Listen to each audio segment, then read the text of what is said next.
Hey babies, it's your favorite host, Mr. BMG, back at it again with another episode. Let's get into it. Anyway, babies, I hope you have had an amazing weekend, an amazing Memorial Day weekend, and y'all have just taken some time out to really just enjoy and let loose, live your best life, do it like it's your B-Day, baby. I got to go to DC Black Pride once again, which was so much fun. This is the second time that I've been. And I thoroughly enjoyed myself again. Definitely, I mean, obviously, I think every single time you go to any event, the first time always feels new and fresh and different. So I would definitely say that my first time going to DC Black Pride, because I didn't know what to expect, everything was kind of a surprise and felt fresh and new. So I kind of enjoyed it a lot more than in the current year. But definitely, it was still really good. Why I love DC Black Pride, I think it's the ballroom element. So normally they have like a ball on the first night, and many people from all over like the northeastern area, and I guess even from outside of that region, come to participate in this ball and really commit to the craft of ballroom and voguing and, you know, that black queer culture that we all love so much. So that's always a big highlight for me, you know, just to see all of the fashions and all of the people just, you know, walking the different categories and, you know, yeah, it was just really, really exciting and so much fun. All the other events were nice. I got to go to the big boy party as well, which is like the event that they have, or a few of the events that they have that celebrate people who are large and thick and chubby and proud of it and, you know, working it. So always love to be in those spaces because they're really inclusive, you know, and celebrate people who are sort of marginalized or on the fringes of queer culture. Because let's not dismiss the politics that's at play with, you know, queer culture and how there's so much division. You know, the queers, the gays don't like lesbians, the lesbians don't like the gays, the skinny gays or the white gays don't like the black gays, and vice versa. And within the black gay community, the black gays don't like, well, the black skinny gays don't like the black fat gays. And it's a never-ending mess of marginalized bodies essentially not rallying, you know, together and supporting each other, but instead just attacking each other for things that makes them different and that makes them essentially a part of the community and, you know, why they deserve to be part of the community. So, I mean, those politics were at play. I did like the fact that they did have big boy events to sort of create inclusive space. But I think if we were all being inclusive and, you know, got along, I don't think there would be a need to have those particular events or a need for people to even host events where, you know, a criteria of attending the event is you need to be slim and thin and you don't need to have like a BMI of, you know, beyond a certain number. Like, the whole thing is just ridiculous. It's unnecessary and part of the problem, you know, that sows the divisions within the queer community. And I really, really, really dislike that. And I hope that, you know, in future people, like, we tend to do away with that, because that's always just like my thing when like going into queer spaces. It's just the kind of animosity and the kind of undertone of bitchiness that is there, you know, that almost makes the space very exclusionary, even though it's a space created to be inclusionary. So that's always like a con that I take away from like pride events, and also just particularly to do with, I mean, black pride events of all places. Like, why are you, if you're a marginalized body and you're celebrating yourself, why are you going to say, well, you can only be part of this club if you're slim, fit, and athletic. If you're not that, you can't rally with us. It's stupid to me, and it's distasteful, and I really just can't stand it. I can't even express how irritated I get when I talk about it. But other than those exclusionary politics at play, DC Black Pride was so much fun.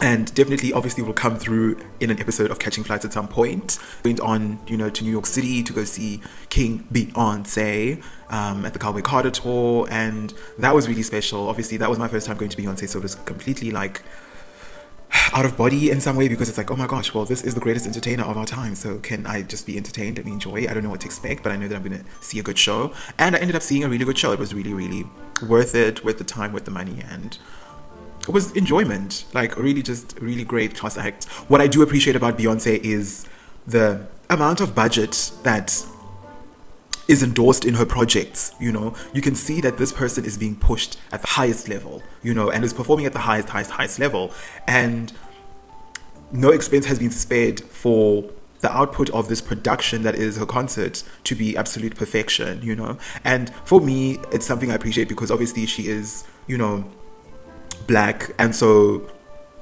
we want to see black people being held at that level. You know, we want to see the endorsement of black people, and, you know, them being put on a platform where everything is just so flawless, and they are in charge, and they are performing, and they're, you know, meticulous in the execution of every single little thing. So that's what I saw. You know, that was just my key takeaway of the Beyonce concert, is that, you know, it was a very finished production, and it's what I expected it to be. Because I didn't get to go to Renaissance, I got to see like a snippet of it because she does like a nice little 20 to 30ish minute Renaissance highlight package, and it was really my favorite part of the whole concert. And we ate, you know. And when she was like, "Welcome back to the Renaissance," I was like activated, you know. I was like, she's really just opened the pride portion of this concert. I mean, obviously Beyonce is a fervent supporter of the queer community, right? And, you know, her uncle was a very important part of her life, who was also her mother's best friend and is also queer. So yeah, Beyonce's that girl, and you gave us a show, Beyonce, and I'm definitely excited to go to many different concerts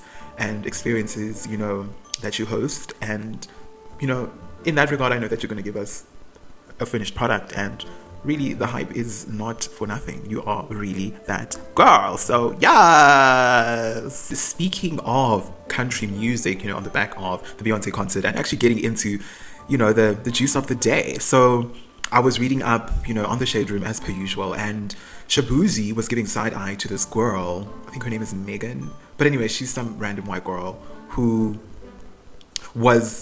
had the nerve to say that white people invented country music. And I guess maybe in some ways people are saying that she said that deliberately to get a reaction, but you could almost see the knee-jerk reaction from Shabuzi when she said that. People are speculating whether it was scripted or wasn't scripted. I do feel like it's a very dangerous line to toe when you are in some ways trying to rewrite history, because I think that's what a lot of people of color, a lot of black people have experienced for the longest time. To this day, you know, black people still experience, you know, oppression and marginalization. And, you know, speaking about like why it makes me really angry when I'm speaking about how now when us black people come together as queer people, and then we start to nitpick on, no, you're fat, you can't be part of the movement. No, you're too, you know, your breasts are too big. No, you can't be part of the movement. No, you've got a fat stomach. No, you can't be part of the movement. You know, when we start to do that, that's where the problems come in, and it gives the window for people to start chiming in and say shit like, you know, white people invented country music, when, you know, going through the history of country music, you would realize that there were obviously a lot of black people involved in country music back in the day, which is why, you know, Beyonce going into the genre was not just for shits and giggles or like, oh, you know, I just want to see what reach or what I can do in this genre. But I think it's more so from her Southern heritage and the music that was very prevalent in that particular community, you know, and in that culture, country music was that, and it was endorsed and created and, you know, put forward by black people, but I guess taken and made into something else that was essentially, I almost want to say hijacked, you know, into being identified as white people music, when it wasn't necessarily always that. The power that black people had over country music was also similarly taken away, to the point where their impact has somewhat been erased or has been made to seem like it's not recognizable, you know, and it's not a universal truth. So when you do get those reactions from people like Shabuzi, you know, I think they're warranted, because I think we need to be careful about how we use artistic mediums and how we reference artistic mediums, and the credit that we give to those who participate in creating it, you know, because I think there's no harm in a genre of music being multiracial, so long as there's appreciation for where the genre came from. And I think that's really the bottom line of this whole issue. Another story I wanted to talk about is how Noah's Ark is coming out with a new movie on Paramount Plus on June 20th. I literally can't wait, because I literally grew up on Noah's Ark, and that's a fun childhood memory of mine. And just in terms of, there wasn't a lot of media and movies and series that focused on black gay couples and, you know, people. And because of that, Noah's Ark, the series, and then eventually the movie Jumping the Broom, really occupied a very special place in probably a lot of black gay people's lives. So the fact that they're, you know, doing a movie again for the times that we live in now, I think is super important. So I'm very excited to see, you know, how that will sort of manifest, because also it's going to be released in Pride Month, which is perfect. You know, the gays are activated in any case, and I just want to see where the story picks up from, you know, on Noah and, you know, her man still in a relationship, you know, how's the friendship circle, you know, from what I've seen, it looks like everyone who was in the original show is back, you know, and I think that is part of the strength of the show, that continuity of those, you know, iconic characters, which in some ways, or who in some ways represent a lot of the different archetypes of queer people. So really love that, and I'm hoping that it's going to be such a success, and I know that it's going to be a success. And it looks like also, I guess, from what I was reading up, it may have to do with Noah and Wade raising a baby and becoming parents, which is a great follow-up from Jumping the Broom, you know. I would like to see it more very current. So if they are raising kids, I want to see them maybe in a school-going age or in a teenage years age, because I think that'll be more believable, because they jumped the broom more than 10 years ago. Like, Noah's Ark has been out since like almost 20 years ago, actually.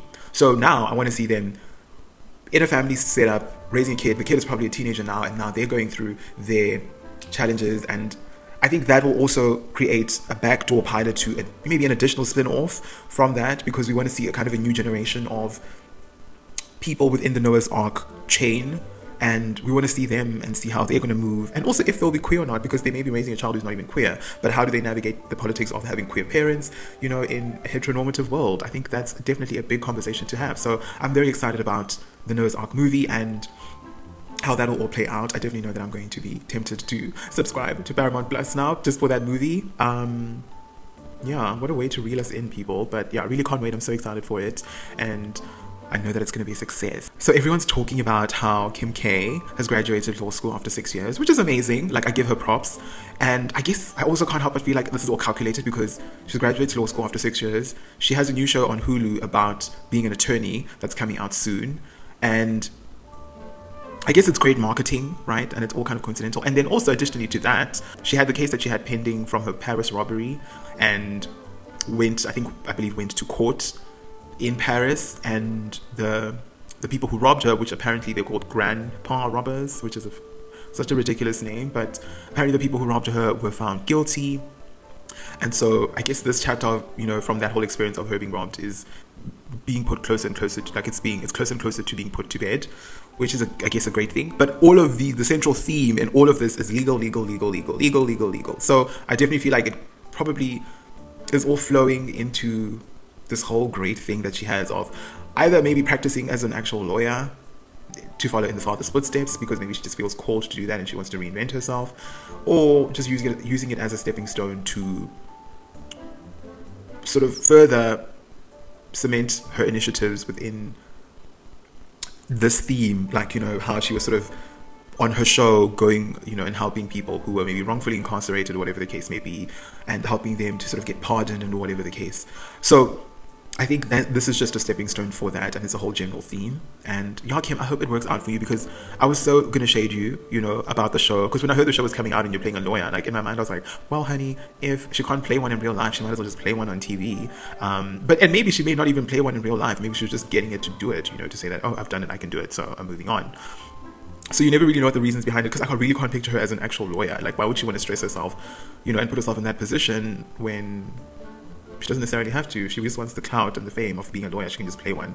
But I feel like her acting isn't the best. Like, Kimmy Cakes, you're a reality girl / influencer / whatever else you want to be. But like, yeah, the acting isn't really... I mean, I'm hoping that the acting gets better in this new show that she has, because it wasn't great on the American Horror Story platform. So yeah, and this is another Ryan Murphy thing, and Ryan Murphy is so polished. Like, I love Ryan Murphy productions just in general, you know. So yeah, Kimmy Cakes, congratulations on your win with graduating from law school, and also on, you know, this issue with your Paris robbery being put closer and closer to rest. The other issue I wanted to talk about with the other story related to Kim was her mother, how Kris Jenner has a new face, and everyone is kind of murmuring about, well, where did she get the new face? Because this bitch is old. Like, she's very old. But I guess because she's got the budget, she can afford to age backwards. So that's what she's been doing, and everyone's, you know, speculating on what has she been doing to her face. And it looks like it's a trend. Like, it looks like a lot of people are getting like interesting facial rejuvenations to sort of improve their look and make themselves look younger. I mean, Lindsay Lohan was being praised about it recently, Donatella Versace.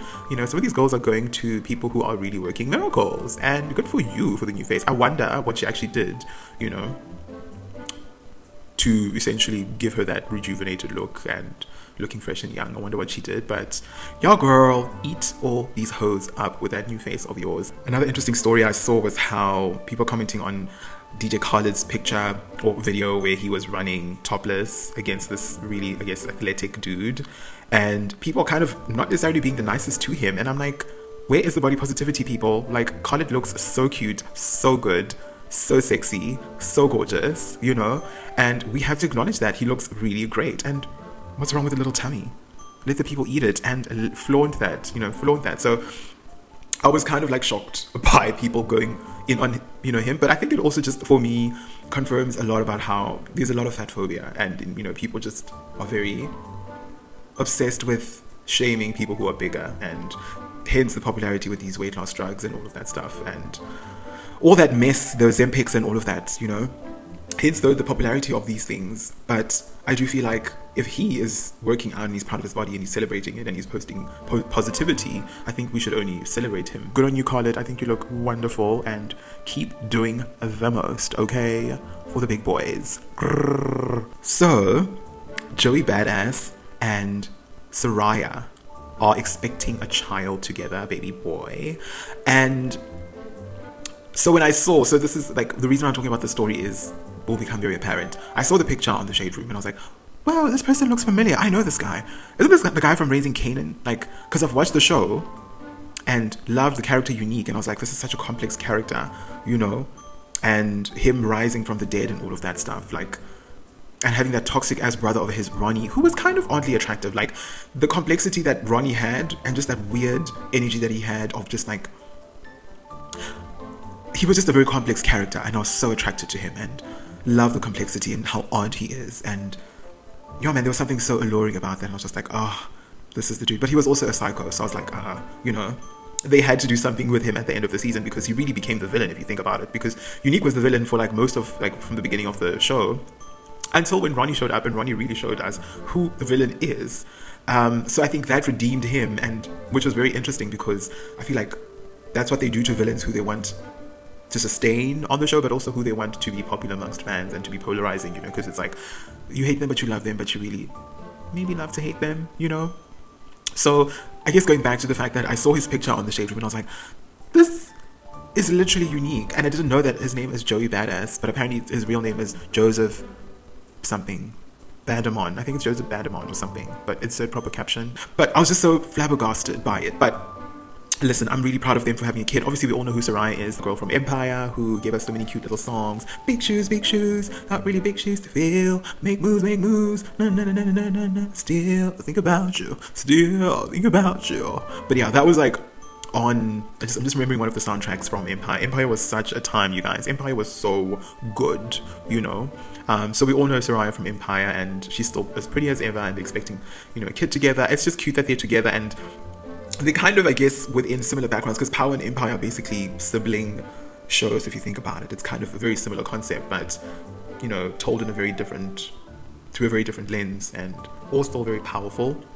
So love that for y'all, and yeah, long live Unique and Joey Badass and Soraya. Congratulations, y'all. Enjoy your family. Also, just like while we're talking about Raising Kanan, because I feel like the reason why I brought them up was also just to talk about the show, but I talked about how complex his character is. His character is like, he's a villain because you can't really trust him, right? But they also redeem him when they kind of make his brother more of the villain, and he kind of rises from the dead and all of that stuff, and making him, I guess, more impactful, more likable on the show. The Power universe, the storylines are actually very much similar, but in the most delicious way, because I think Power is very special for the reason that it's one of the only shows where the spin-offs have been so good, just as good, if not better, than the original show, which is very special. That's something that's really rare. We don't really see every day. Ghost, Raising Kanan. There was the one with Joseph Sikora, who is Tommy, when he was not living in Chicago, but I think that one got cancelled. They've just been such great shows, such great content, and really great quality TV, like well made, well produced. Like 50 Cent, girl, you're giving 100% in that production, and I love and I live for that, because it's so well made, so well produced, and it's the content we deserve as black people, not Tyler Perry's, you know, half-assed shot in 2 minutes, you know, and slapped together and just here you are, you know, not that, you know. We want a proper production, proper budget, proper setting, proper editing, proper everything. And I think 50 Cent and the team at Power, Courtney A. Kemp, you know, Mark Canton, all those people have done such an amazing job. And also just the talent, you know, the acting is impressive, you know, and regardless of even if they're bad actors or not, but you can edit, just like the way people can make musicians out of people who can't sing. You can make a good actor of somebody who can't maybe memorize their lines or isn't really a great actor by just coaching them the right way, but also editing them in a way that shows, you know, their best version. So Power is absolutely amazing. Unique's role is amazing. It reminds me of Woody's role in Ghost, you know, who essentially is now Moné's child, and he's kind of a bad boy, and you know, you love to hate him sometimes, you know, because he's also problematic in his own way. So I do feel like Unique and Woody's role in Ghost, Woody McLean, I think that's his name, are very much parallel roles, and I just love to see the synergies of those shows that, you know, that have spun off from Power, which was absolutely amazing. So yeah, I really do hope that the Power franchise continues and they develop a new format after, you know, the ending of the spin-offs, because I do also think the 5-season rule that he's implementing, which I always co-sign, like if you've heard me on other podcasts, you know, when I was speaking, you know that I say after 5 seasons, can it? Reality show, scripted show, can the show after 5 seasons? Because beyond that, you're going to start being complacent and it's going to be boring, and it's just going to be something that's like cringe to watch because it's going to be repetitive. You know, let the people have the good ideas while they have them, and when they don't have the good ideas anymore, scrap the show and move on. And I think he's doing that, which is why Power has been able to spin off so much and do so well and have such great quality. So thought I should give my shout out to obviously Joey Badass and the family for expecting, but also the bigger picture for where he's working. It's an excellent production. 50, Power, Raising Kanan, Ghost, you know, just all of them. Absolutely wonderful work. So Remy and Papoose are going through it, people. And it's so disappointing to see, because Remy and Papoose were that model couple on Love and Hip Hop and really kind of anchored the show in some ways towards the latter end of the show, because obviously it was Yandy and DC, but Remy and Papoose kind of reinvigorated Love and Hip Hop New York and gave us what we wanted to see. But now they're obviously going through a divorce, and it's just a never-ending he said, she said. It's really disappointing to see it all played out on the internet, because I think they should respect themselves a bit more to keep this very private, because it's a very delicate situation. I think they've been together for such a long time, you know, while Remy was in prison and after that, and they got married, and just their whole unit was something so beautiful to see. Now it's just all kind of going into the shambles, and I really just didn't want to see that.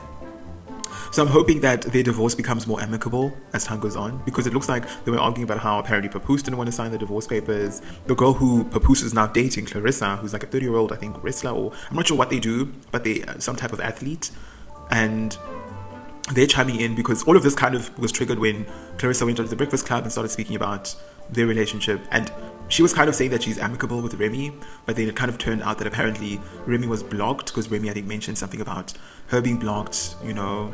But then now Clarissa's saying that they're kind of amicable. So I'm just like, who do you believe? Like, are you guys just taking us for a ride? Like, is this all just about clout and just being messy in the public? Like, I really, for what Remy and Papoose were to the culture, I expected them to treat their relationship with a little more respect. You know, even how it's ended, I just wanted it to be a lot more, you know. Like, Jimmy and Mr. Jones are even better now. Do you hear what I mean? Not Jimmy and Mr. Jones, child. I mean, that Mr. Jones guy, or Jimmy, and the girl from Love and Hip Hop, the original girl, Chrissy, yes, that's her name. They're in a better situation, and they actually kind of look like they're in a good place, because Chrissy looks beautiful. I mean, she posted at some point, I don't know if she got a new car, or she just posted a picture of herself quite recently. I think it was around her birthday or something, and she looked beautiful, like she's bathing in milk, darling. But Jimmy looks quite frail, like really looks quite frail. So, but it looks like they're in a good position, even though they're not married yet. But they're treating their relationship, whatever's going on in their relationship, we don't know what's been going on. It looks like they've been okay. But at least they're treating their relationship with a little more respect than Remy and Papoose, because it's just getting so ugly. So Remy and Papoose, I really want you guys to do better, you know, with just making sure that this is amicable, because you do have children involved, or a child involved in all of this. And if it is so that you have happily moved on, Papoose, then go ahead and happily move on, and Remy, go ahead and happily move on as well. And y'all can just be cordial. Like, you guys can all just be cordial and not make it a whole mess. Because I do feel like at the heart of this, why I guess the Clarissa girl is kind of also putting fuel to the fires, because she's promoting something. She even DM'd Nicki Minaj, I think, to invite her and saying, hey, Queen of Rap, please come to my fight, or something thirsty like that. So it just becomes apparent that this is all just a ploy to get attention, and the audience, the public, are just being taken for a ride. So y'all, I really hope that Remy and Papoose get into a better place, and you guys settle into your new lives. And of course, I want to end off this vlog on a beautiful note. So Nicki Minaj is on the cover of Vogue Italia, and yeah, man, Nicki's looking amazing. Loved the concept of it. I think like it looked like she lost some weight for it, or maybe she's just losing weight because maybe she just wants to. Looks like she lost some weight for it. You know, very much an editorial piece, and I think more than anything, her doing press like this always just keeps her name out there.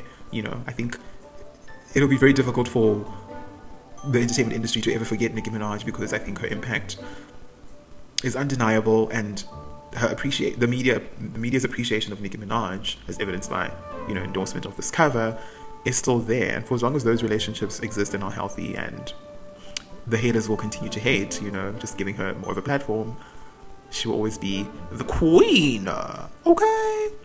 So yeah, good on you, Nicki, on doing this Vogue Italia cover, and I hope to see more content from you. I hope this press run that she's doing is a signal for what's to come, you know, next year. And if she's going to release a new body of work, is she going to be doing more projects? We want to definitely see Nicki Minaj being active, because obviously she was very active last year and she's taking a break, which is great, because that's how you maintain longevity. Don't oversaturate people with your presence. Make them miss you. Come out, do your little thing, give them just enough, go back into your little hole, be quiet, and then do the same thing, do the same thing, do the same thing, do the same thing, do the same thing.